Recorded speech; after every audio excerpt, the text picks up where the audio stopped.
Hola, hola, hola, hola, hola, hola, ¿cómo están? Bienvenidos, bienvenidos un jueves más a Saber Más, clases gratuitas de historia.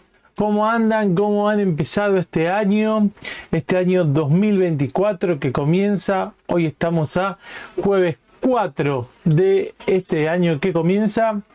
Bueno, me encantaría saber, algo que me puedas contar. ¿Cómo pasaste el fin de año? ¿De dónde sos? ¿Qué estás haciendo en este momento? Además de verme y de escucharme. Contame, a ver, ¿quiénes están acá conectados? ¿Sí? ¿Dónde pasaron fin de año, por ejemplo? Acá veo a Teresa, a Vanna y Fer, a Mirta. Muy bien, bienvenidos. A ver, ¿quién me puede contar? A ver, ¿qué hizo para fin de año? Cuéntenme un poquito, así nos seguimos conociendo un poquito más. A ver quién se anima. Seguramente muchos la han pasado con la familia, pero bueno, siempre hay algo para contar, para compartir.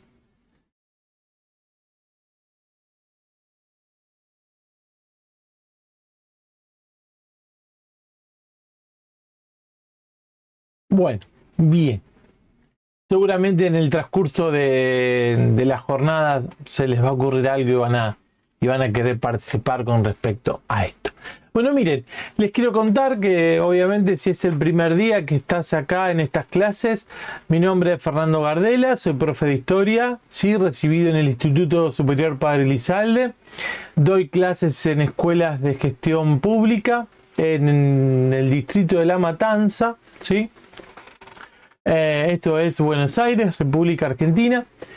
Y bueno, fundamentalmente, bueno, en estos 15 años que di profe de historia, en 2020, como ustedes bien saben, el tema de la pandemia nos llevó a que diéramos clases virtuales y eso también me incentivó a mí a buscar otros recursos, que si bien siempre me gustó todo lo que tiene que ver con buscar recursos más actualizados, referentes con las nuevas tecnologías, para que sea un aprendizaje más significativo para los chicos y más atractivo también, ¿no?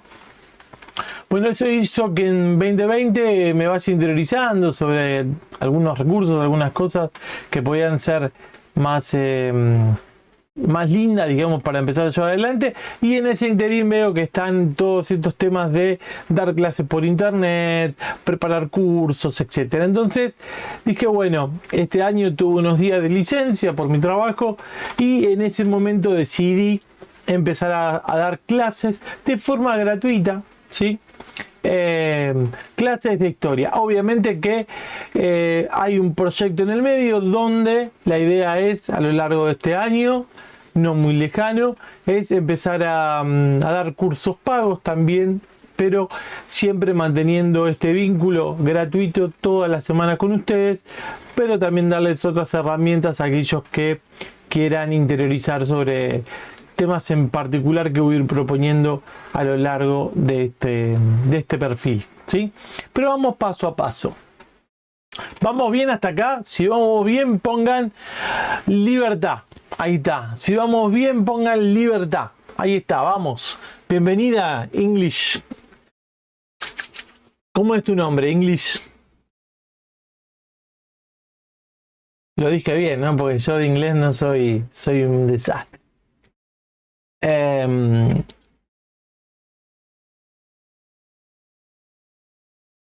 Vamos, ponga libertad, el que esté de acuerdo, el que me esté siguiendo en este momento, ponga la palabra libertad. Y hoy me faltó mi vasito de agua. Bueno, no importa. Bien, bueno.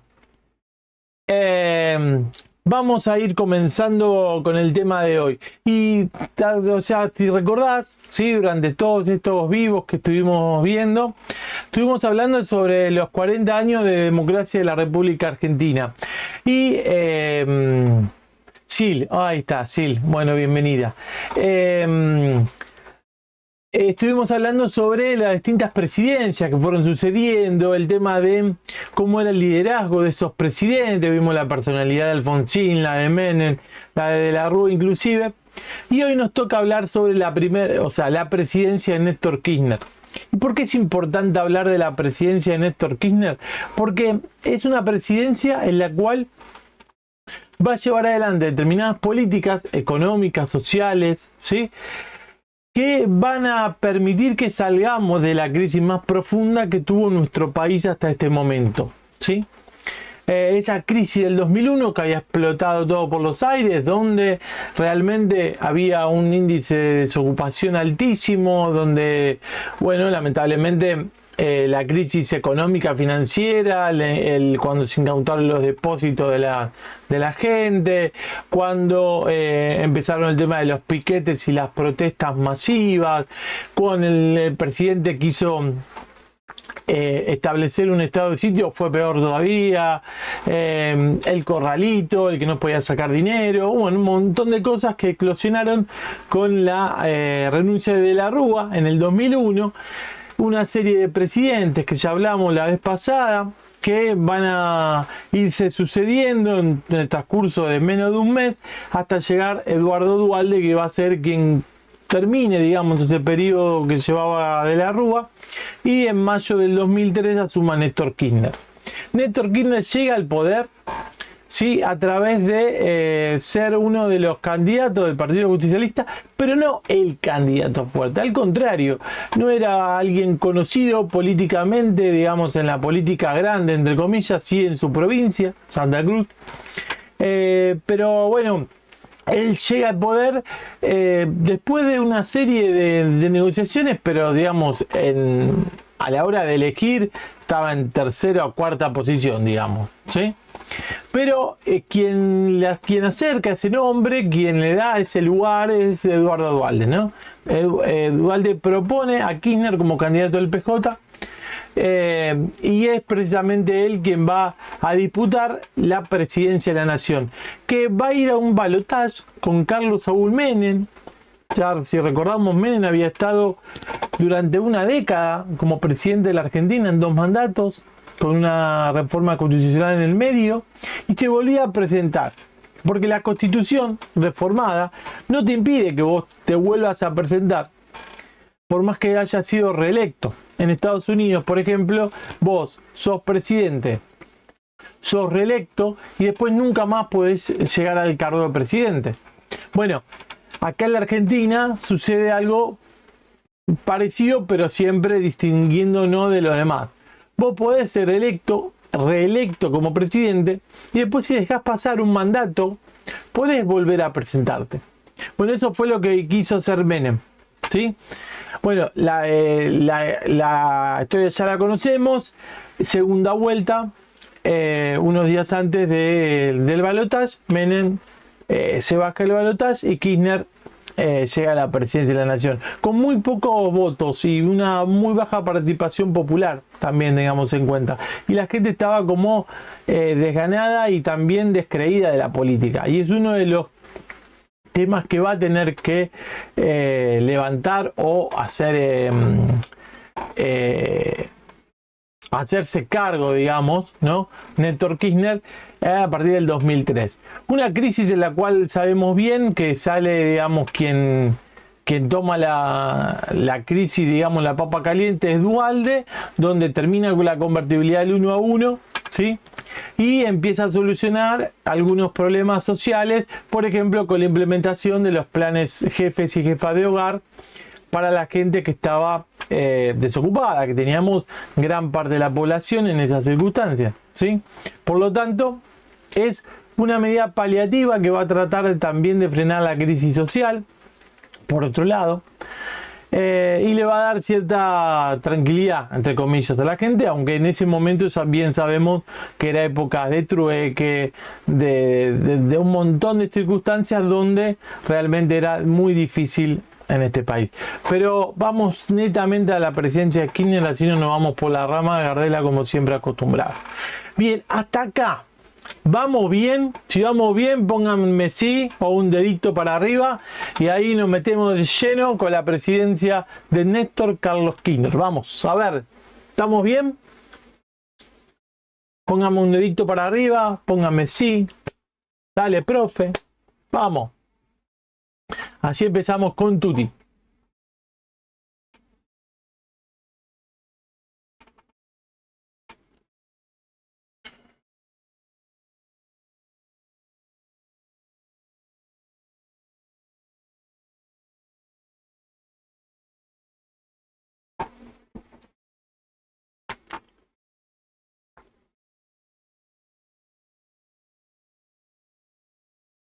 Bueno, a ver.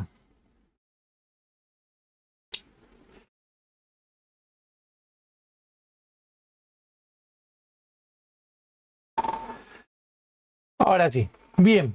Vamos a empezar a hablar sobre la presidencia de este buen hombre, ¿sí? Que te decía recién, llega al poder, ¿sí? Y tiene varios desafíos para llevar adelante. Uno es el tema de la política económica, ¿sí? O sea, mitigar los efectos terribles del retroceso del Estado, detener el tema de la destrucción de los puestos de trabajo, frenar la pobreza, ¿sí? Una pobreza que ya era estructural, ya no era algo simple de revertir, ¿sí? Obviamente el desmantelamiento del sistema de seguridad social, etcétera, ¿no? Pensemos que, si recordás, durante los años 90, todo lo que tiene que ver con la asistencia social, la seguridad social, las jubilaciones, todo pasa a manos privadas. Bueno, el Estado, con lo que le quedaba, digamos, con su parte de organismos de seguridad social, también estaba destrozado eso, había que reestructurarlo y mejorarlo, ¿sí? Obviamente también tenemos una terrible destrucción de la industria nacional, producto de las importaciones que entraban en manera desmedida de afuera, con las inversiones extranjeras que eran también muy volátiles a su vez durante el menemismo. Bueno, Kirchner tiene que salir de toda esa problemática que todavía venía arrastrando desde hacía ya bastante tiempo. ¿Y cuál era el desafío de Kirchner? También, más allá de solucionar el problema interno, como te decía recién, es también insertar nuevamente a Argentina en el mundo, pero digamos de otra manera, con una base diferente a la que ya venía teniendo, ¿sí? Esa inserción de Argentina en el mundo llevó a la Argentina también el expresidente Menem decía que estábamos en el primer mundo porque un peso valía $1, pero eso dañó muchísimo la economía de todos los argentinos, ¿sí? Y ya vimos por qué, digamos que fue lo que sucedió, pero llevó al Estado Nacional a endeudarse mucho y el endeudamiento después lo tenés que pagar, ¿sí? Y esto es algo muy importante en la presidencia de Kirchner. Kirchner es quien promueve, junto con Brasil, por ejemplo, la transformación y el fortalecimiento del Mercosur, ¿no? Como un bloque regional que lleve al desarrollo, ¿no? Que, o sea, darle importancia a este bloque que ya existía ya hacía un tiempo, pero que faltaba reactivarlo. Y una de las cosas para reactivar este Mercosur es oponerse al plan económico que Estados Unidos pretendía implementar en Latinoamérica, que era el ALCA, ¿sí? En una cumbre en Mar del Plata en el año 2005, Kirchner, ¿sí?, es justamente quien le para esta iniciativa a los norteamericanos, junto con Lula y otros presidentes latinoamericanos aquí en Mar del Plata, le dicen que no al ALCA, ¿sí? Es más, hay una frase muy típica de Chávez, ¿sí?, de Venezuela, donde dice ALCA, al carajo, ¿sí? Bueno, pero bueno, ¿cuál es la idea? Bueno, empezar a encontrar otra agrupamiento, ¿sí?, de los países latinoamericanos. Por lo tanto, en este caso, Kirchner, junto con otros presidentes latinoamericanos, como te decía recién, Venezuela, Brasil, Bolivia, etcétera, son los que van a frenar esta iniciativa norteamericana. El gobierno de Kirchner, otro de los temas también fundamentales para esta cuestión, fue el tema de la deuda externa, ¿sí? Argentina tenía una deuda externa aproximadamente, ¿sí?, de 80.000 millones de dólares. Kirchner consigue una quita del 65% de esa deuda, ¿sí? Y la extensión del plazo del pago de esa deuda a 30 años, ¿sí? Por lo tanto, esto es fundamental. ¿Para qué? Bueno, para salir, digamos, para que nos saquen la mano del cuello, digamos, ¿no? Para salir de este momento donde estábamos realmente muy delicados y que necesitamos financiamiento, porque no teníamos con qué enfrentar las cosas diarias tampoco, ¿sí? Entonces Argentina pasa a tener una deuda que en su momento era el 166% del Producto Bruto Interno y su mayoría en dólares, el 80%, a tener al fin del mandato de Kirchner una deuda del 74% y la mayoría en moneda nacional. Esto es fundamental a la hora de pensar la Argentina que se tenía que venir hasta ese momento. Cuando Kirchner termina su mandato, por allá por el año 2007, la deuda actualizada era del 49% del Producto Bruto Interno, ¿sí? En pesos. Fíjate, ¿no? Qué importante. Le paga el Fondo Monetario Internacional Kirchner, ¿sí? Y esto es muy importante porque esto va a traer alivio desde el punto de vista también macroeconómico a la hora de tomar las decisiones que tiene que tomar como Estado la Argentina, ¿sí? Entonces, ¿cómo va a solucionar todo este tema? Bueno, va a llevar a cabo una política, por ejemplo, de retenciones. ¿Para qué? Para que ingresen dólares. ¿Sí? Porque, a ver, todo bien, el acuerdo, todo genial, la quita del 65, todo lo que vos quieras, pero hay que juntar los dólares para pagarlo. ¿Sí? Entonces, ¿cómo ingresan estos dólares? Bueno, lo más habitual son las inversiones, ¿sí? Por otro lado, el Estado, ¿cómo tiene sus ingresos de dólares? Bueno, con las exportaciones, ¿sí? Entonces va a tener un tipo de cambio que favorece a aquel que exporta, ¿sí?, diferente de aquel que traía cosas de afuera e importaba algún producto. Especialmente va a tener un dólar especial para el agro, por ejemplo, ¿sí? ¿Sí? Si yo favorezco el mercado interno,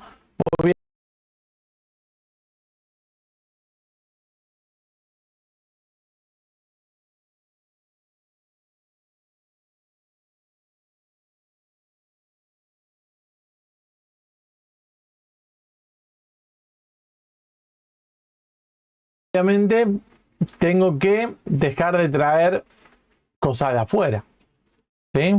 Por lo tanto, Argentina revierte en cierta manera, ¿sí?, esto de la reserva del Banco Central y empieza a acumular reservas y empieza a tener un superávit comercial, ¿sí?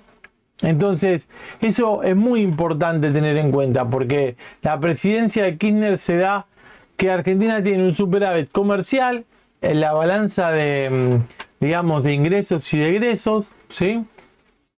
Ingresan dólares, producto de las exportaciones, ¿sí? Y estos cambios apoyan a una recuperación, ¿sí?, del gobierno, con este plan que va a tener a partir de ahora. El gobierno va a poder facilitar y va a hacerse cargo de la obra pública, eso va a generar puestos de trabajo, pero fundamentalmente también el tema de que el gobierno reactive la obra pública y va a facilitar a las inversiones privadas, por ejemplo, ¿sí? Entonces, no iba a ser una cosa u otra, sino que al contrario, que el gobierno reactive la obra pública y va a permitir que el sector privado se beneficiase, ¿sí? Por lo tanto, el gobierno ya más aliviado porque ingreso de dólares y todas esas cosas y unas finanzas mucho más sanas, va a tener posibilidad de inversión pública que eran imprescindibles para acompañar los efectos de ese modelo, porque era un modelo que había que llevarlo adelante, ¿sí? Y que no era nada sencillo saliendo de la situación en la cual estábamos. Ahora, ¿de qué manera un gobierno puede recaudar y puede tener mayores ingresos? Y bueno, por medio de los impuestos, de los tributos, ¿sí? Había una presión tributaria importante que pasó del 23% en 2003 a más del 29% en 2007, o sea, 4 puntos porcentuales en 4 años. Ahora, ¿cuál era, digamos, esto? Bueno, un fuerte rol de los impuestos en cuanto al comercio exterior, vía como por ejemplo retenciones a las exportaciones, ¿sí? Y otras contribuciones a la seguridad social. Después vamos a ver el tema del trabajo, también va a ser muy importante en este tiempo, ¿sí? Era un modelo basado fundamentalmente el económico en el mercado interno, como te decía hoy, ¿sí? Donde se apuntaba a fortalecer ese mercado interno, generar un cierto ahorro, ¿sí? En moneda nacional y obviamente mejorar la calidad de vida de la gente, que no era nada sencillo en 4 años, que fueron 4 años en realidad de crecimiento económico. Esto también, y esto fue ayudado también un poco, ¿sí? Que no tenemos que olvidar siempre el contexto, por los altos precios de los commodities, ¿sí? Los commodities, como por ejemplo la soja y otros productos, ¿sí? Están en un número muy alto, ¿sí? Entonces por lo general eso ayuda a que, bueno, se venda más y lo que ingresa en mayor cantidad, y eso ayudó un montón, como te decía hoy, para el que sea digamos, un modelo de crecimiento económico, ¿sí?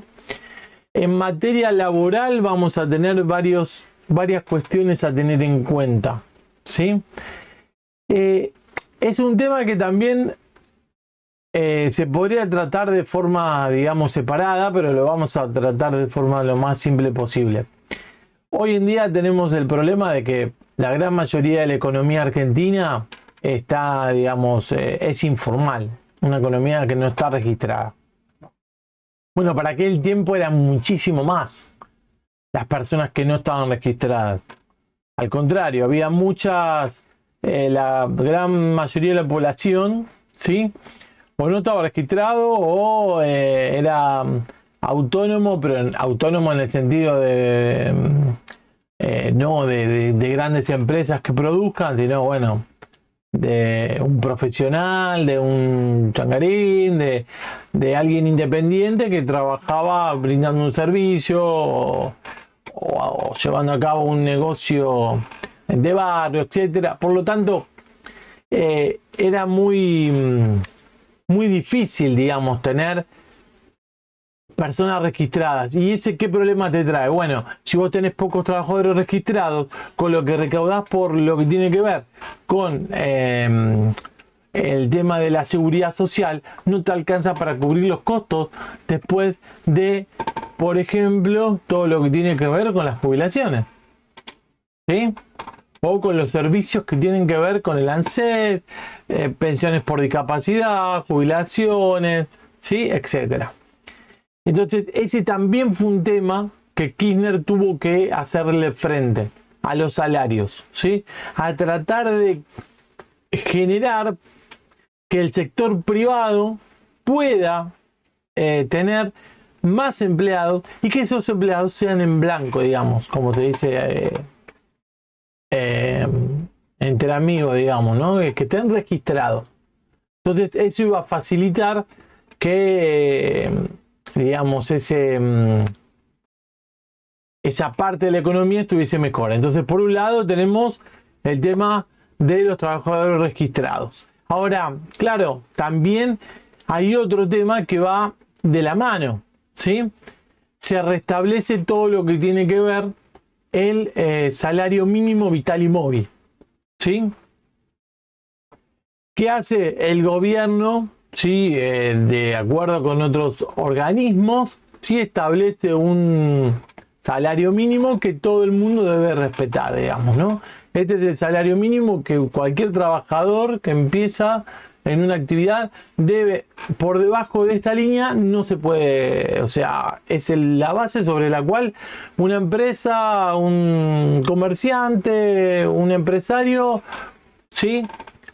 Alguien que brinda un servicio, un profesional, más, digamos, a partir de acá para arriba debe ser el sueldo, ¿sí? Y para eso se crea un Consejo Nacional del Salario. Esto que estamos viendo del salario mínimo vital y móvil, hoy todavía sigue vigente y está muy bien que sea así, ¿sí? De hecho se puso por ley. Bien, también otro de los temas que hay que tener en cuenta es el tema de los convenios colectivos de trabajo, ¿sí?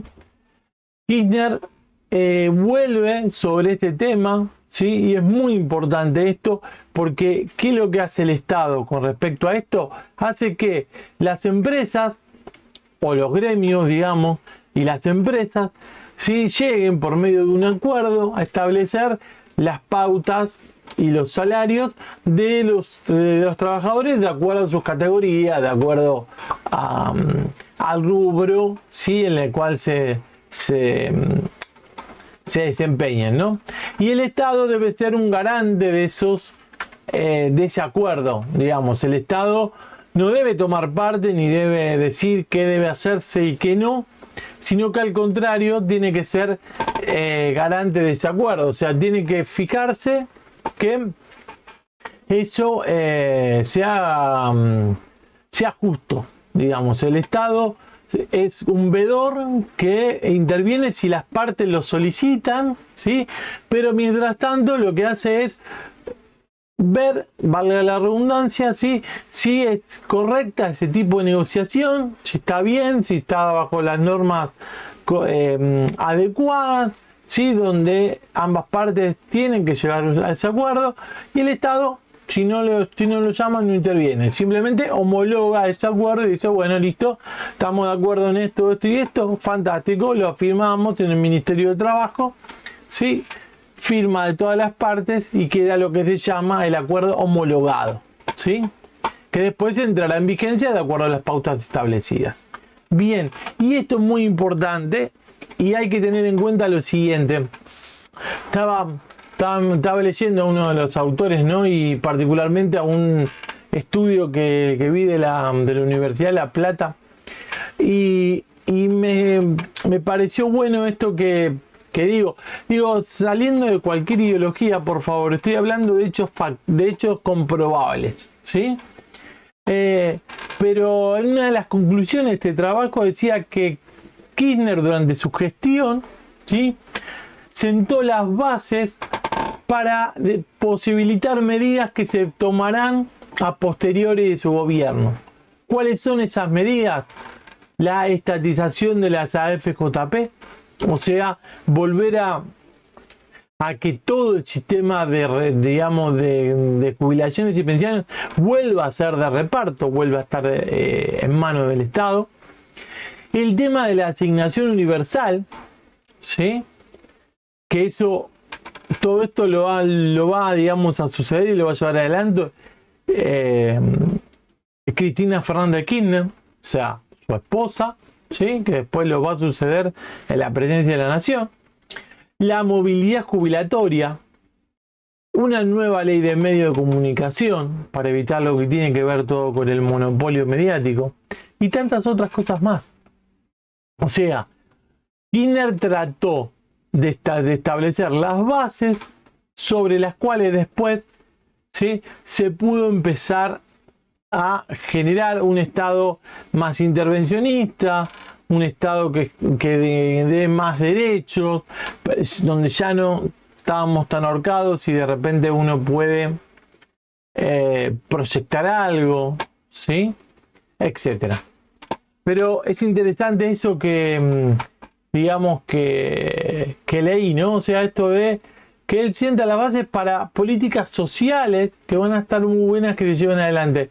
Y algo que tenemos que tener en cuenta, ¿sí? El Estado, como tal, somos todos, y los gobiernos pasan, pueden estar 4 años, pueden estar 8, ¿sí? En el caso de Menem, por ejemplo, cuando estuvo 10. Por eso es muy importante, y te lo digo con la actualidad también, que realmente de una vez por todas en la Argentina, ¿sí?, podamos empezar a hablar de políticas de Estado, ¿sí? Porque políticas de gobierno o medidas de gobierno, y es lógico que cada presidente que venga, cada gobernador que asuma, va a tener su manera de gestionar, ¿sí?, los recursos escasos, que son los recursos de todos nosotros. Ahora, el tema de cuando vos tenés a cargo, ¿sí?, tal responsabilidad, tenés que ponerte de acuerdo con otras fuerzas políticas, con otros sectores y actores sociales, sindicatos, bueno, con organismos de derechos humanos, etcétera, ¿sí?, organizaciones sociales. ¿Para qué? Para poder, como Estado, garantizar que tus derechos puedan cumplirse y que vos estés cada día un poquito mejor, ¿sí? Hablando de derechos humanos, una de las cosas importantes que hizo Kirchner fue el tema de volver a retomar el tema del juicio de las juntas militares. Recordá que lo había empezado Alfonsín en el 85, ¿sí?, que Menem después con los indultos, digamos, perdona, y acá no ha pasado nada.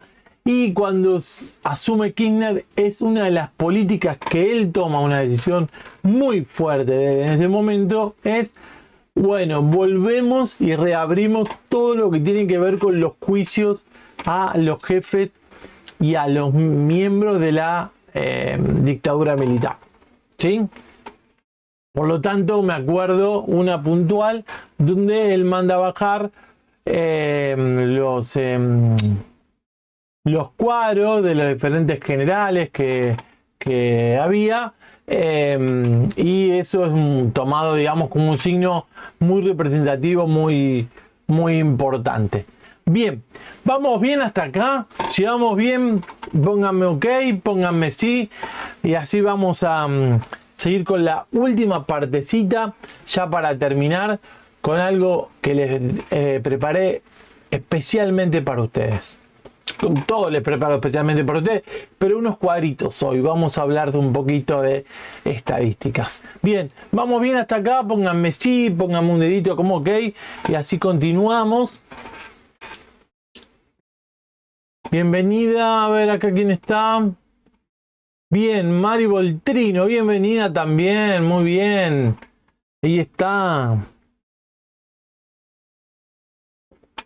Bienvenidos a todos.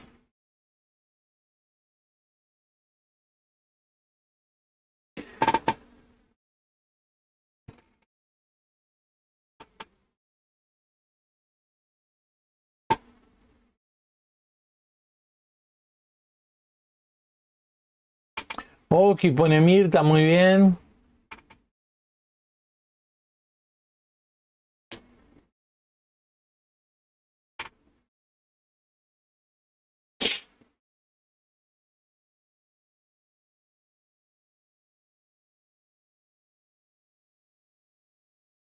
Sí, muy bien, pone Mari, gracias.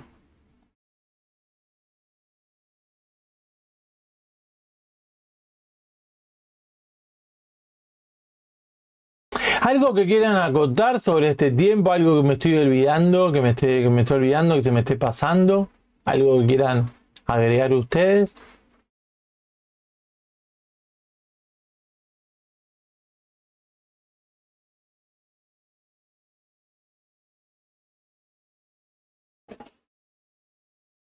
Mientras tanto le voy poniendo el primer cuadrito que vamos a ver a partir de ahora, pero mientras tanto, a ver, cuéntenme algo, si tienen algo para aportar, me encantaría, porque me gusta este feedback, esta interacción, me gusta.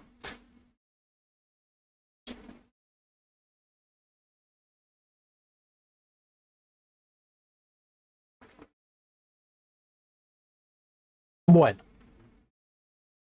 ahí estamos. Bien. Bueno, vamos a empezar ahora sí con lo que te prometí, que tiene que ver con estos cuadros que estamos... te quiero preguntar, ¿se ve bien el cuadro? A ver, ¿se me escucha bien y se ve bien el cuadro? Esto es muy importante, así por lo menos vemos algunas de estas diapositivas.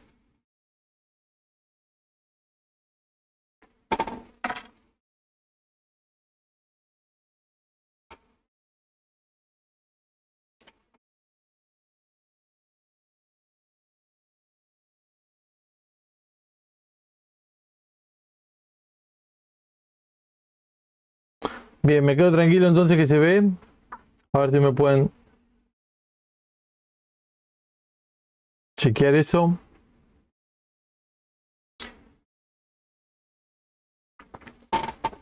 Bueno, vamos a ver esta primera diapositiva, mirá. Y hoy hablábamos un poquito de la economía. Gracias, Mirta, por confirmarme. Bien. Exportaciones, y fíjate los destinos, entre 2003 y 2007. ¿Sí? Fíjate, estos son todos datos que salen, digamos, del Ministerio de Economía.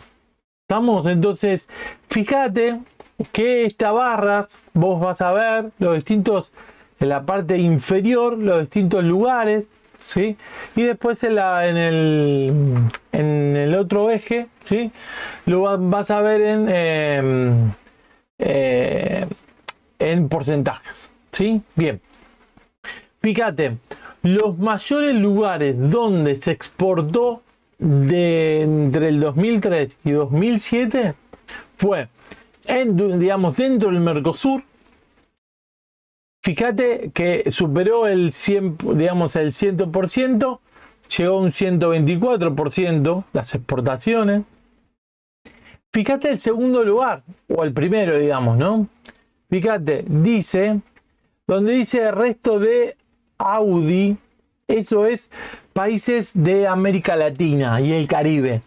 ¿Sí? Es una organización que está formada por países de América Latina y el Caribe. Entonces, fíjate que tiene las exportaciones a esos lugares fueron superiores al 200%. Y finalmente, el tercero que podemos destacar es al resto del mundo. Resto del mundo que no tiene que ver ni con Chile, que formaba parte del ALCA, con Estados Unidos y otros países, ni del NAFTA, que son países que tienen que ver con la parte de México, Canadá, Estados Unidos, Centroamérica. La Unión Europea, fíjate, al 70%, a la Unión Europea no llegaba ni al 100%, y casi el 100% a todo lo que tiene que ver con Oriente, ¿sí? Corea del Sur, China, etc. Japón, la India. Bien. Acá es un poco más de información donde dice que más de 5 años de crecimiento sostenido, ¿sí? Con digamos un promedio superior al 8,5% anual, ¿sí? Un periodo muy grande de crecimiento. Equilibrio macroeconómico, eso está bueno porque se estabiliza todo lo que tiene que ver con lo fiscal, lo que te decía hoy, superávit fiscal y digamos comercial. Crece el Producto Bruto Interno. Incrementan todo lo que tienen que ver las reservas del Banco Central. Fíjate que de 14.000 millones en 2003 que había de reservas en dólares, llegó ya prácticamente a los 46.000 millones en 2007. O sea, fíjate qué salto importante de reservas. Las reservas, cuando hablamos de reservas en el Banco Central, hablamos de dólares, ¿eh? Porque ¿por qué es esto? Porque generalmente tiene que haber un respaldo de la cantidad de pesos que vos emitís, un respaldo en dólares. Eso se puso después de la crisis del 29, ¿sí? Y bueno, nuestro país lo llevó adelante fundamentalmente en la década del 90, ¿sí? Un peso, un dólar. Entonces eso hizo que las reservas del Banco Central, cuanto más dólares tenías, mejor, porque más podías emitir y más podías invertir, etcétera. Bueno, como te decía hoy, crece la inversión, la recaudación, todo lo que tiene que ver con el desendeudamiento. Pero fíjate este dato, mirá. Es una comparación del periodo de la convertibilidad de Menem, ¿sí? 92-2001, y el periodo gobernado por Kirchner, ¿no? Y acá vemos tres franjas. Una roja que habla sobre la cuenta corriente y tiene que ver con el comercio, ¿sí? Otra cosa con las finanzas, con las inversiones, con los dólares, con todo lo que tiene que ver inversión externa, pero también interna, también de parte del gobierno. Y también tenemos que ver lo último con el valor de la reserva. Fíjate, en la década del 90 el comercio bajó, porque entraban muchas importaciones. Entonces el comercio nacional, la que digamos, cae, ¿sí? En cuanto a lo financiero, explota, va por los aires. Y reservas tenemos pocas. Ahora, fíjate en el periodo de Kirchner. El comercio crece, ¿sí? Porque hay superávit comercial.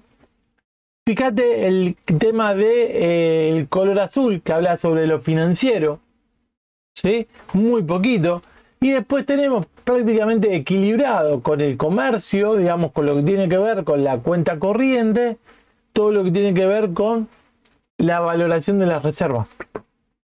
Fíjate qué importante. Muchas veces uno habla de la reserva, el Banco Central, y esto es muy importante que lo tengamos presente porque habla de la macroeconomía. Y después de la macroeconomía, de donde sale después todas las medidas y las decisiones de la economía micro, digamos, ¿no? De la habitual. Y con esto cerramos lo de hoy, ¿sí? Habla sobre que la industria fue el motor de recuperación durante 5 años ininterrumpidos. Una de las sectores que más se va a dinamizar en este tiempo va a ser el automotriz. Fíjate que pasa de 160.000 unidades en 2003 a 540.000 unidades en 2007. Después, por otro lado, tenemos todo lo que tiene que ver con la industria naval, la fabricación, ¿sí? El tema del astillero de Río Santiago, que se reactivó, lo mismo que Yacyretá. Y bueno, todo lo que tiene que ver con la energía, la creación de la empresa de energía, etcétera, ¿sí?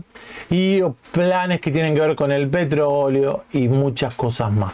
Pero bueno, esto son algunos de los datos que quería compartir con vos y la información que podía compartir con vos en este tiempo sobre la presidencia de Néstor Kirchner. Ahora, hay muchas cosas más para hablar, para tratar con más tiempo y detalladamente. Ahora, yo te invito a que si te interesa, obviamente te mantengas al tanto y expectante de futuros posteos y clases donde te voy a ir dando alguna información extra sobre estos cursos que voy a empezar a dar y que quiero que, si te interesan, obviamente participes. Y a mí me va a encantar poder contar con vos en estos primeros cursos que voy a ir lanzando con el paso de las semanas. Así que te invito a que no te desconectes, que estés siempre pendiente. También te pido que si te gustan estas clases, la compartas con amigos, ¿sí? Invítalos a estos amigos a que vengan los jueves a las 7 de la tarde y nos tomemos un ratito como para pensar de la actualidad y también de las cosas que podemos proyectar de acá en adelante, ¿no? Y de tomar buenas decisiones en la actualidad, sabiendo qué puede llegar a suceder, porque la historia ya siempre, digamos, lo que está pasando antes ya pasó. No hay nada nuevo. Si aprendemos la historia, podremos saber cómo se salió de esto, ¿sí? El tema es que querramos aprenderlo. Ese es otro tema y lo podemos conversar en otro momento. Así que te invito a que si te gustan estos temas, dejes un comentario al finalizar del video. A partir de este año, los videos van a quedar colgados en el Instagram solamente por 24 horas. Quiere decir que después de 24 horas van a desaparecer estas clases. Así que te invito a que compartas esta clase con algún amigo o algún pariente o algún conocido que quiera aprender un poquito más de historia y que le guste, bueno, compartilo, ¿sí? Así somos cada día más los que podemos hablar de estos temas. Muchas gracias, Vanefer, dice gracias. ¿Algún comentario o alguna pregunta más que quieran hacer?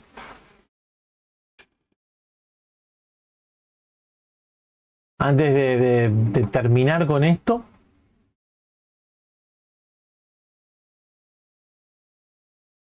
¿Alguna consulta sobre lo que vimos?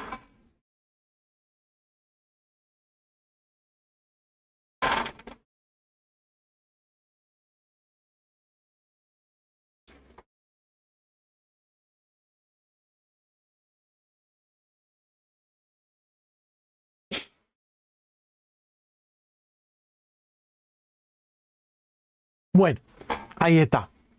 Bien, entonces, estén atentos, compartan este video porque en 24 horas se va, ¿sí?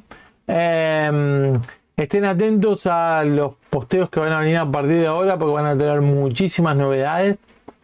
Y de a poquito te la voy a ir comentando en cada una de estas clases. Así que si conocen gente que le gusta historia, ¿sí?